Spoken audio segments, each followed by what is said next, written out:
Tu sais, il y a un bruit que tout le monde déteste, mais que tout le monde accepte, c'est celui de l'alarme à 6 heures du matin. Ce petit bip-bip insistant qui te rappelle que tu n'appartiens pas à toi-même, mais à un contrat signé dans un bureau climatisé. On t'a vendu l'idée que ce job stable était ta plus grande chance, ton bouclier contre le chaos du monde. Mais regarde-toi bien dans le miroir. Est-ce que tu te sens en sécurité? Ou est-ce que tu ressens cette peur sourde, au fond des tripes, que tout s'écroule si ce virement du 30 du mois ne tombe pas? Je veux dire, soyons honnêtes entre nous, ton salaire n'est pas une récompense, c'est une dose. C'est l'anesthésie que le système t'injecte chaque mois pour te faire oublier que tu es en train de vendre les meilleures années de ta vie pour construire le rêve de quelqu'un d'autre. On est en 2026, et le concept de stabilité est devenu la plus grande arnaque du siècle. Écoute bien ce que je vais te dire, avoir un seul job, c'est comme conduire une voiture qui n'a qu'une seule roue. Ça a l'air de tenir debout tant que tu es à l'arrêt, mais dès que tu essaies d'avancer ou que la route devient un peu cabossée, c'est le crash assuré. Le système adore que tu te sentes en sécurité. Pourquoi? Parce qu'un homme qui a peur de perdre son confort est un homme facile à manipuler. On t'a enfermé dans ce que j'appelle le piège doré. Les murs de cette prison ne sont pas en béton, ils sont faits de cotisations sociales, d'un titre de poste ronflant sur LinkedIn et de la promesse d'une retraite que tu ne verras peut-être jamais, ou du moins, pas dans un état qui te permettra d'en profiter. Tu sais, c'est ce sentiment d'être occupé qui t'empêche d'être productif. On confond souvent les deux. On passe 40 heures par semaine à gérer les urgences des autres, et quand on rentre chez soi, on est tellement vidé qu'on n'a plus l'énergie de construire son propre empire. C'est brillant de leur part, n'est-ce pas? Honnêtement, je vois trop de gens autour de moi qui pensent que le risque, c'est d'entreprendre ou d'investir. Mais la vérité est radicalement inverse. Le vrai risque, c'est de dépendre à 100% d'une seule personne, ton patron, pour nourrir ta famille. C'est la définition même de la fragilité. Si demain un algorithme d'IA peut faire ton travail pour un dixième du prix, penses-tu vraiment que ta loyauté ou tes années de service pèseront lourd dans la balance? Bien sûr que non. En 2026, l'entreprise n'est pas ta famille, c'est une machine froide qui cherche l'efficacité. Et pendant que tu te reposes sur tes lauriers, le monde bouge. L'inflation dévore ton pouvoir d'achat, les taxes augmentent, et ton salaire, stable, lui, stagne lamentablement. Tu gagnes peut-être la même somme qu'il y a 3 ans, mais tu es en réalité 20% plus pauvre. C'est la magie noire de l'économie moderne. Je veux dire, pose-toi la question, si tu t'arrêtais de travailler demain, combien de temps pourrais-tu maintenir ton train de vie? Pour la plupart des gens, la réponse est terrifiante. C'est souvent moins de 3 mois. Ça signifie que tu es à seulement 90 jours de la pauvreté totale. Et on appelle ça de la stabilité? C'est une blague de mauvais goût. Le minimalisme financier et la conscience du système commencent ici, par ce constat brutal, ton job est un actif pour ton employeur, mais pour toi, c'est un passif qui consomme ta ressource la plus précieuse, ton temps. On t'a appris à être un bon employé, à suivre les règles, à ne pas faire de vagues. Mais qui a écrit ces règles? Ceux qui possèdent les entreprises, pas ceux qui y travaillent. Le piège est d'autant plus vicieux qu'il est confortable. Tu as tes petites habitudes, tes collègues avec qui tu te plains à la machine à café, tes vacances que tu planifies 6 mois à l'avance comme une évasion de prison temporaire. On appelle ça la zone de confort, mais c'est en réalité une zone d'anesthésie. Tu ne ressens plus la douleur du manque de liberté parce qu'on te donne juste assez de sucre pour que tu restes calme. C'est le syndrome de l'esclave de luxe. Tu as peut-être une belle montre et un abonnement à la salle de sport, mais au fond, tu sais que tu n'es pas libre. Tu sais que si tu dis non à une demande absurde, tu mets en péril tout ton édifice social. C'est cette pression invisible qui te tue à petit feu. Elle crée un stress chronique, une fatigue mentale qui te fait vieillir plus vite que prévu. Il est temps de regarder la réalité en face. La sécurité n'existe pas, elle se crée.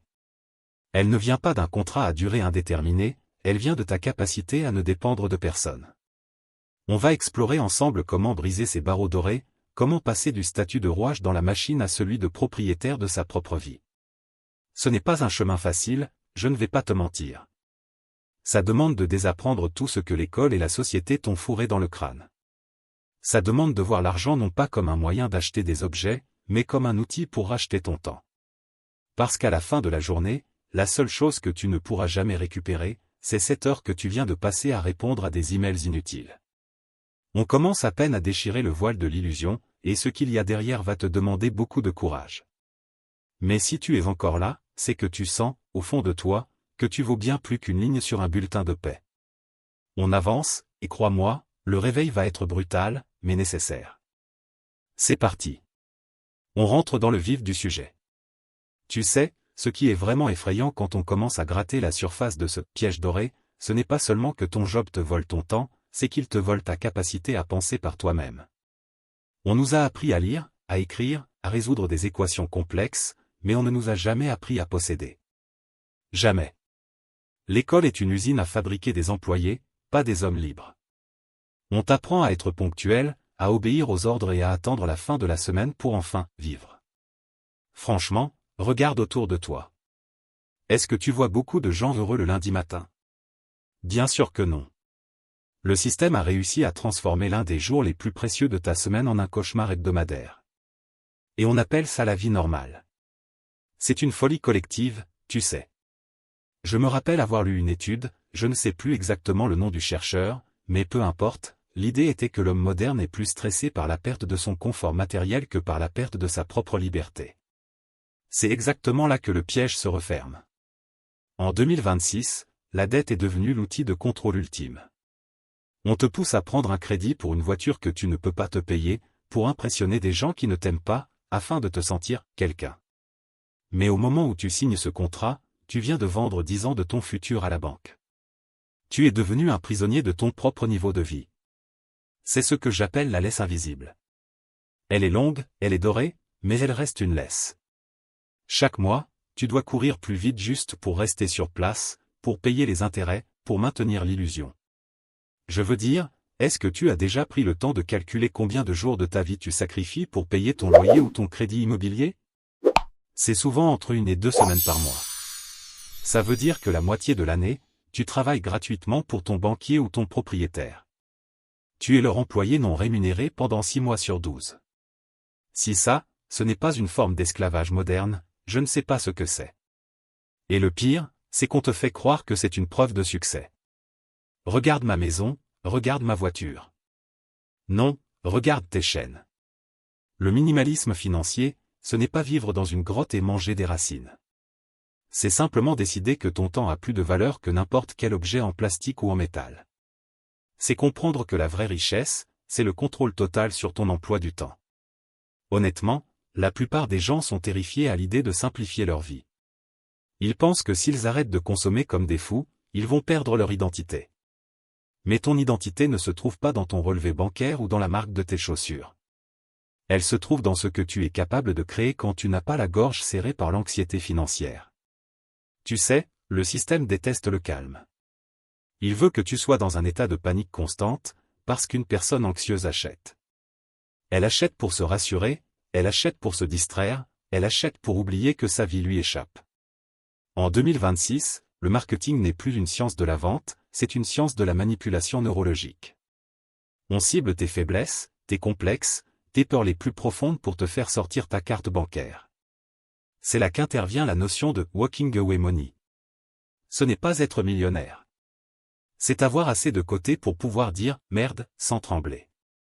C'est le premier pas vers la souveraineté. La plupart des employés sont coincés parce qu'ils n'ont pas de marge de manœuvre. Ils sont à un seul salaire de la catastrophe. Alors ils acceptent tout.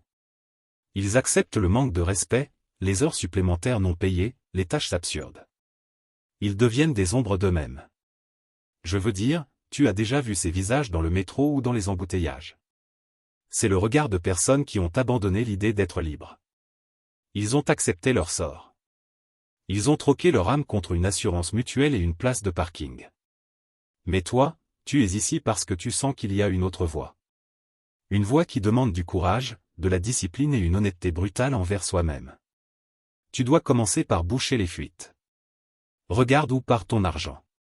Chaque petit abonnement inutile, chaque achat impulsif est une petite entaille dans ton réservoir de liberté. Le système veut que tu méprises les petites sommes. Oh, ce n'est que 10 €. Mais 10 € par-ci, 50 € par-là, multipliés par des années de vie, c'est le prix de ton indépendance. En 2026, l'inflation n'est pas seulement économique, elle est aussi mentale. On nous demande de toujours vouloir plus, sans jamais nous demander si on a vraiment besoin de ce qu'on possède déjà. La transition vers la liberté commence par une prise de conscience psychologique. Tu dois arrêter de voir ton salaire comme une sécurité et commencer à le voir comme un capital d'investissement pour ta propre vie. Chaque euro que tu n'injectes pas dans le système de consommation est un soldat qui travaille pour ta libération. C'est un changement de paradigme total. Tu ne travailles plus pour payer tes factures, tu travailles pour racheter ton temps, heure par heure, jour après jour. On va voir comment structurer cette défense, comment transformer ton économie personnelle en une forteresse que personne ne pourra assiéger. Mais pour ça, il faut que tu sois prêt à tuer l'image que tu as de toi-même, celle que la société a construite pour toi. Est-ce que tu es prêt à être personne aux yeux du monde pour devenir enfin quelqu'un à tes propres yeux? C'est le prix d'entrée.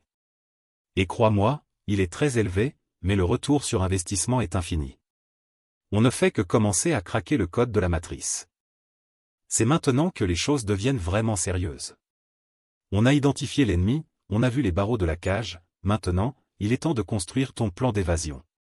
Tu sais, la plupart des gens pensent que pour sortir du piège doré, il faut gagner au loto ou trouver une idée de génie à 1 milliard d'euros. Quelle connerie! La liberté n'est pas un événement soudain, c'est une architecture.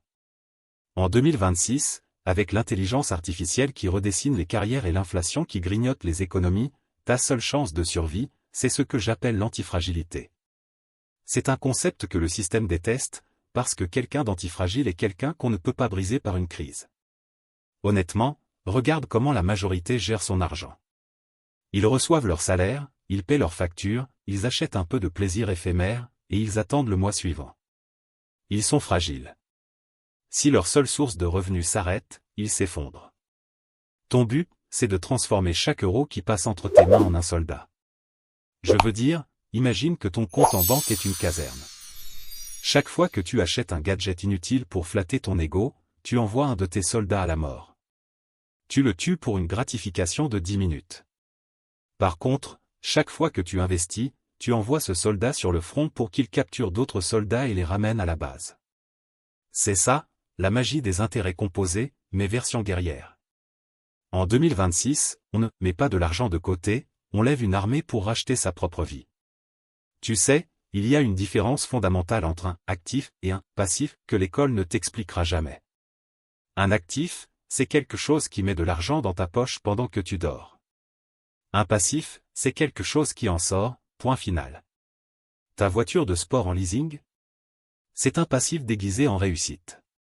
Ton appartement avec un crédit sur 25 ans où tu habites? C'est un passif magnifique, mais ça reste un passif. Je ne dis pas qu'il ne faut pas avoir de confort, je dis qu'il ne faut pas confondre le confort avec la richesse. La richesse, c'est le nombre de jours où tu peux vivre sans travailler.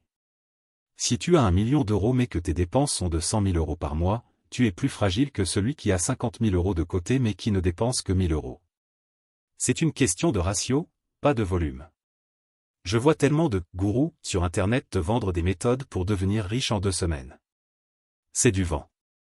En 2026, la vraie stratégie, c'est l'ennui.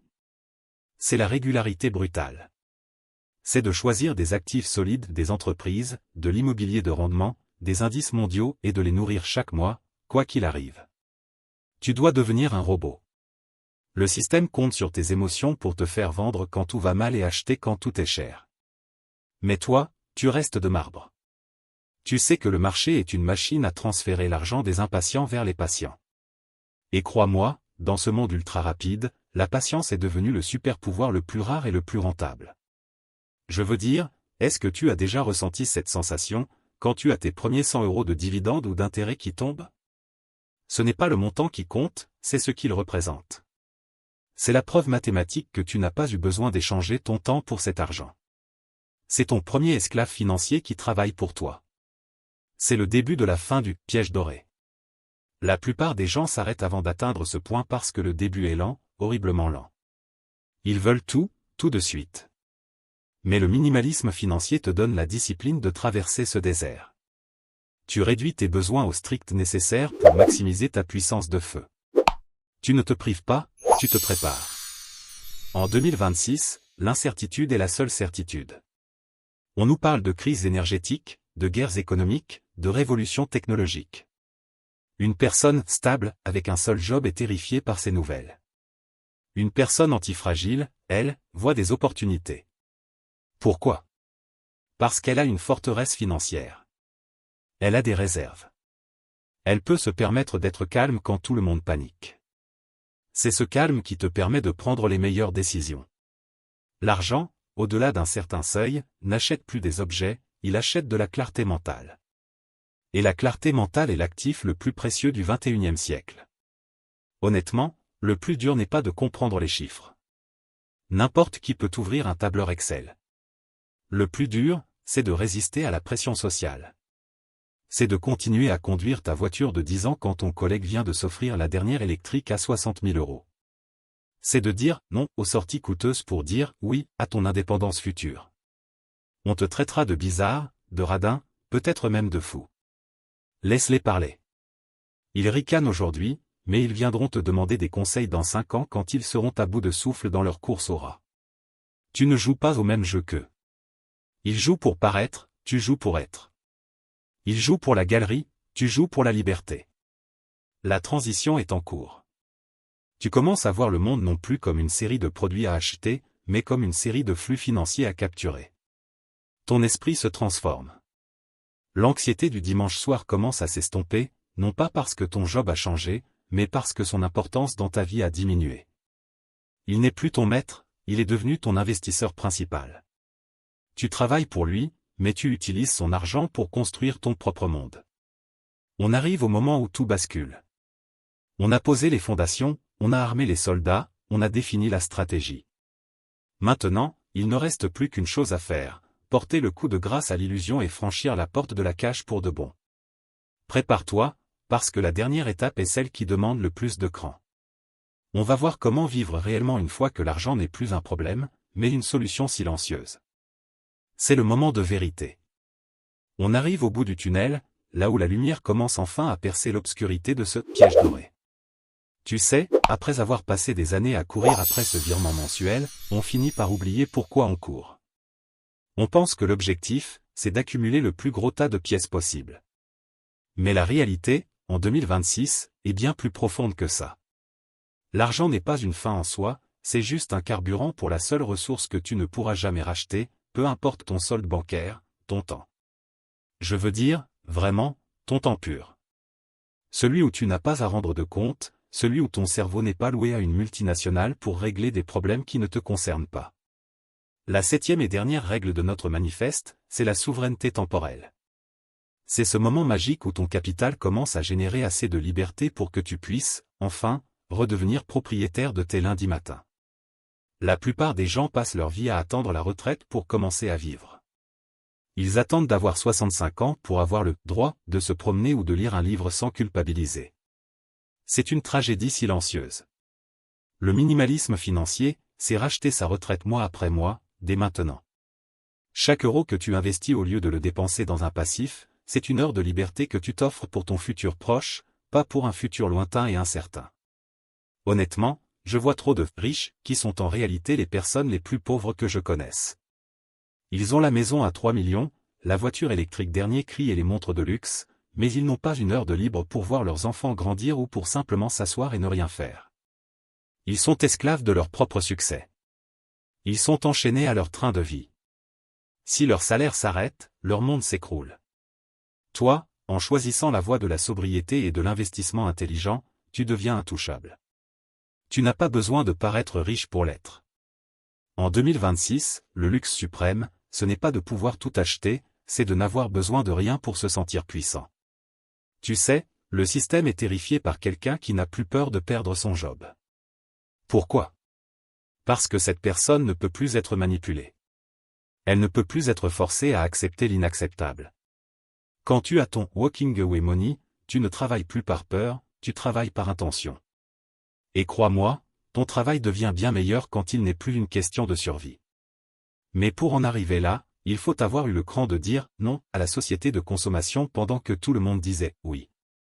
Il faut avoir accepté d'être l'anomalie, celui qui ne suit pas le troupeau.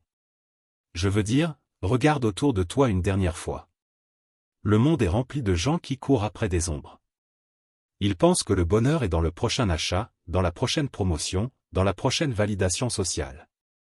C'est un puits sans fond. Le minimalisme, c'est boucher ce puits.